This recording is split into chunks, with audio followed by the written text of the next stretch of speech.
We're gonna go over the Dead by Daylight leaks today, everybody. There was a green text on 4chan that dropped, and I'm inclined to believe 4chan leaks, and I'll tell you why I'm inclined to believe 4chan leaks. That's because 4chan leaks, there's no reason to lie on 4chan outside of like outside of poll, outside of the real degenerate boards. There's no reason to lie about things. There's no karma system for one, so you're not going to get any imaginary like, you know, upvotes or anything like that. You're not going to get brownie points for posting something unbelievable but also very untrue. You know what I mean? So there's almost no incentive to lie about this sort of thing. I'm considering these probably likely and probably reflective of the truth. Especially interesting to me, as you guys will see, is you guys know I was on top of the whole Bubba leaving Dead by Daylight thing. Okay, so if we go back, right, on Twitter a while ago, there were leaks that Leatherface was going to be leaving Dead by Daylight due to the new Texas Chainsaw Massacre game coming out, and because of that, the developers didn't want to conflict with Dead by Daylight's audience, and they didn't want to have competition, so they were going to get Leatherface removed from the store, removed from the game, a lot like what happened with Stranger Things. So that was confirmed much later by behavior to be not the case. Bubba is staying. That gets addressed in these leaks, okay? So this right here, this is the Dead by Daylight plans for year 7 and beyond. It reads, I am a soon-to-be ex-behavior employee that worked on their current cash cow, Dead by Daylight. I won't go on any detail about how long or when I was employed there, but it's long enough to state that the working quality has been drastically decreasing ever since the start of year 4 for the game. Now, the first thought that might come to mind would be the pandemic, and that did impact the work quality here a lot, but what really started fucking us over was the incompetency from the higher ups with dealing with leaked content and information. Leaked content has caused many things, some of which include cancellation of game updates, delaying of game updates, rush changes to try and discredit the leaks, and made it harder for deals to be made with licensors since they don't want their assets to be leaked to the public. Something you guys might not know about Dead by Daylight, but the best thing about Dead by Daylight is the licensed characters, killers, survivors. All that licensed content is what really makes the game stand out, because at least I know for myself, one of the big reasons I enjoyed playing Dead by Daylight was I got to play as Michael Myers, who is one of my favorite killers in horror film history. So, you know, that was really cool when I was able to do that. So licensing is a huge deal for Dead by Daylight, and people have kind of been commenting that they haven't really been getting more licenses. They've been kind of in a trend of losing licenses with Stranger Things leaving and then news of Bubba leaving, and then quickly they were able to switch it and say that Bubba is not in fact leaving. You guys will see, don't worry. If this leak is correct, if this leak is to be believed, Bubba was originally supposed to leave, but due to the leak coming out, it was flip-flopped back on in order to save face and discredit the leak. Recently, they've started telling the employees fake information to try and catch up on who is providing information to leak groups. As far as I am aware, this strategy has been a complete failure, and whoever leaked, and the person goes on to write, probably one of our higher ups, is still working with us. Crunch has become a normal practice ever since the breach that leaked 3/4 of the updates for this year, which made one of our licensed chapters be rushed out the door as an original after the license holder became frustrated with our lack of security and pulled out of the deal 2 months before release. That is huge, by the way. That is massive. And I kind of wonder which one that is. I'm kind of leaning towards it's probably the update with the night, but I can't be too certain. All of this, plus some other situation you might hear about soon, was way too much for me and some other coworkers. Expect a drop in quality and a "we are hiring" post from them in the following months. Them obviously being behavior in this case. Wow, so that's a lot. The scale of what's being said is so massive and accounts for so many different moving parts and sounds like exactly what they posit themselves to be, which is a disgruntled employee, that I'm inclined to believe the leaks here. I'm inclined to believe what this person is about to say. Now, here is what you were probably waiting for. Their plans for this year. The first point reads, I don't know the contents of the next chapter as they kept this one a secret from most teams, but I know it's meant to come with balance changes addressing the eruption meta, as we call it. Status icons for survivors, and the finisher Mori for killers. Status icons for survivors, huge. That is what we have now in the PTB update. Some of the features might have been pushed back or forward, but they were at least planned to come out before the anniversary. Anniversary is planned to be Alien, with an early announcement in the middle of April. It will include the Alien and 2 survivors, Ellen Ripley and Dwayne Hicks.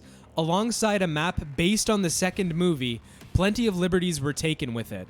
The 3 characters will get constant rare and legendary skins based on their differing designs and other characters featured on the movies and the Alien Isolation video game, including Alien-themed skins for original survivors and killers.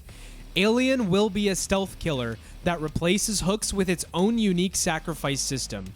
Ripley was planned to have voice lines like Ash and the Resident Evil characters, but as far as I know, that has been scrapped. This single point from the leaker makes me really excited for the anniversary chapter. This makes me really excited for that update. I can't wait. I'm looking forward to it. Mark my words, Alien is coming to Dead by Daylight. Oh, and here's an addendum to that point. Part of the deal with Disney/Fox is that if this chapter is well received, a Predator chapter will be greenlit for the following year.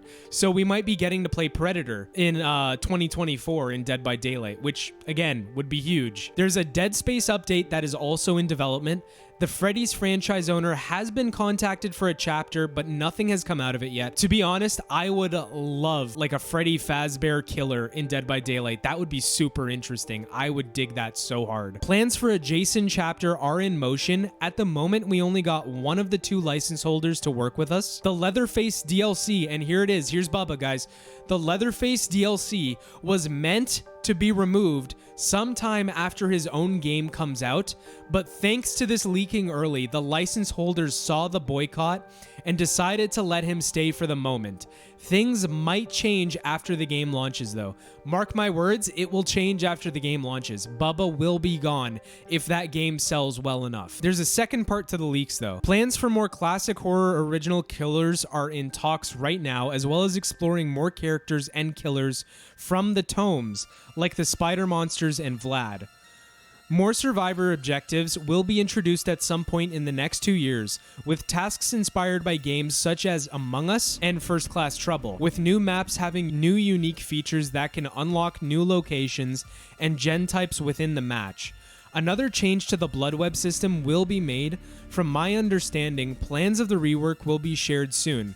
The rework will allow you to buy/skip levels, and every time you prestige, you'll gain 2+ of each add-on depending on their quality and your prestige level.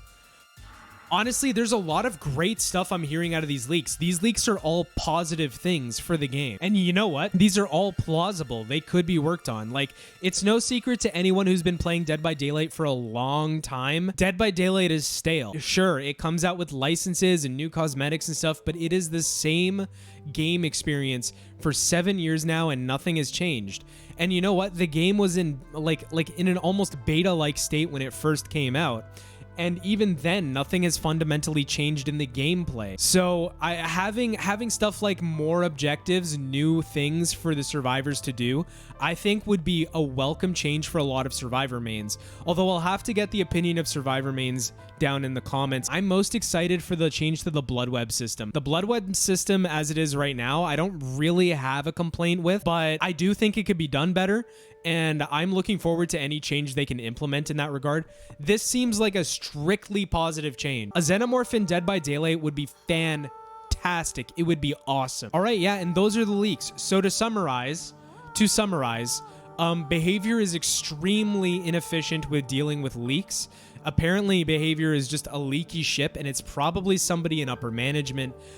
There will be changes to the eruption meta, as the developers are calling it. Status icons for survivors, which we already have in the beta. There's a finisher Mori for killers. I'm not sure what that means, to be honest. We're getting an Alien chapter. If that does well, we'll be getting a Predator chapter. There is a Dead Space update that's in development. Five Nights at Freddy's franchise owner has been contacted for a chapter, but nothing has happened yet as far as this person knows. Plans for a Jason chapter are in motion, but as always, there being two different copyright holders, things are getting stalled. There's a wrench in the cogs there. The Leatherface DLC was supposed to be removed, but wasn't once the leak broke, and the license holders saw the boycott coming, and they said, wait a second, just let him stay until the game is complete and released, and we'll see what happens from there. As well as some very welcome changes that, if they happen, I think will only spell good things for Dead by Daylight. None of these changes seem bad. I guess we'll just have to see, really, what happens. I'm personally looking forward to a Five Nights at Freddy's crossover too. I think it would be an awesome step towards cooperating with other horror game franchises that, you know, are classics. You know, there's things we could look forward to pull from. We don't have to keep pulling from the same slasher flicks, even if those are the original inspiration for Dead by Daylight. This looks awesome for Dead by Daylight. If none of it happens, I would be very displeased, and I might make more content for the Texas Chainsaw Massacre game, which, to be honest, looks like a more polished experience anyways.